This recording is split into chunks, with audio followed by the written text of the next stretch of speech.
Today, we're getting into the really fascinating story of Rosin Papi, a unique figure for sure in craft hash. Absolutely. Our sources, mostly Nug Notes, they detail this really unconventional rise. And our mission really is to understand how his dedication to single source craft hmm and this powerful mystique he built created a huge following with, well, zero traditional marketing. It's kind of a masterclass, isn't it? It really is.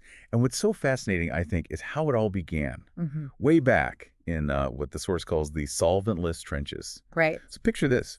Him pressing living soil indoor harvests. That's, cannabis grown supernaturally in rich soil in this tiny Oregon washroom. Wow, just a washroom. Yeah, driven by just this obsession with the casting temps till the terps sank. Terps, right. The terpenes. Exactly, the aromatic compounds, the flavor, the smell. He wanted every bit of that nuance. Total dedication. And that dedication, well, it started to morph into something bigger pretty quickly. By 2021, this visual signature pops up. The Kool-Aid face. Yeah, the kool-aid face, right. Named for that vibrant, almost sugary look. His early videos, his reels, started showing these golden rivers of papaya 90U. Which is a specific, really potent hash strain, Yeah. known for that color, that texture. Exactly. And his DMs just blew up, people asking, who is Rosin Papi? But crucially, he never showed his face. Kept it hidden. Totally hidden. He let his thumbprints, these unique marks on the hash, do all the talking. And here's where it gets really interesting for you listening.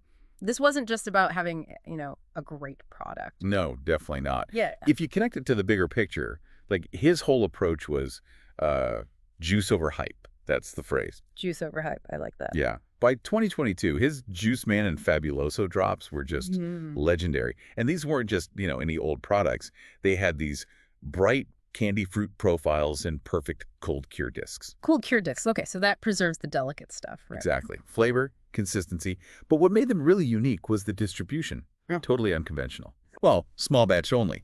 You had to claim by DM, direct message. On social media. Yep. And get this. Payment was often paid in crypto. Seriously. Crypto. Yeah.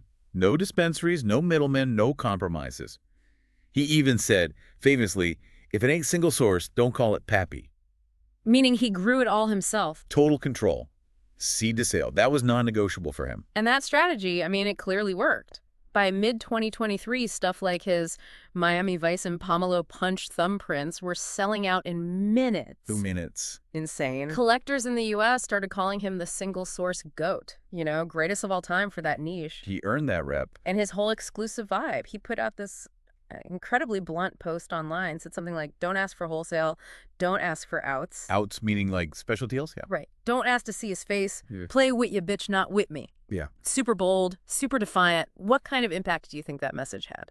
Oh, it absolutely cemented the mystique, made him the gatekeeper, right? Yeah. And the scarcity just created this huge desire, which, makes you ask the question. Why? Why the intense demand for something so exclusive, so hard to actually get? Exactly. By 2025, these Rosin Papi drops, that's how some pronounced it, they became actual events, like Miami locals lined up for first dibs. Lining up. Wow. Oh, yeah.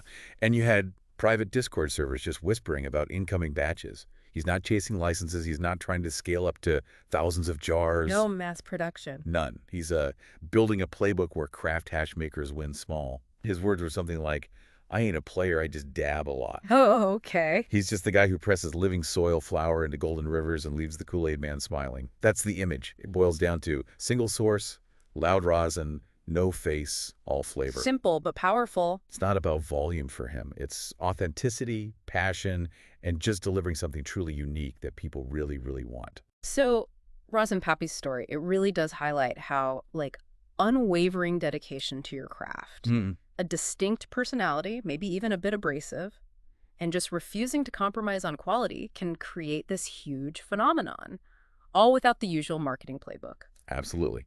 Which really makes you wonder, doesn't it? What other niche markets out there could thrive like this? Wow. By prioritizing that authenticity, that limited supply, that direct connection, instead of just chasing scale and distribution everywhere. It's a fascinating model for you to think about.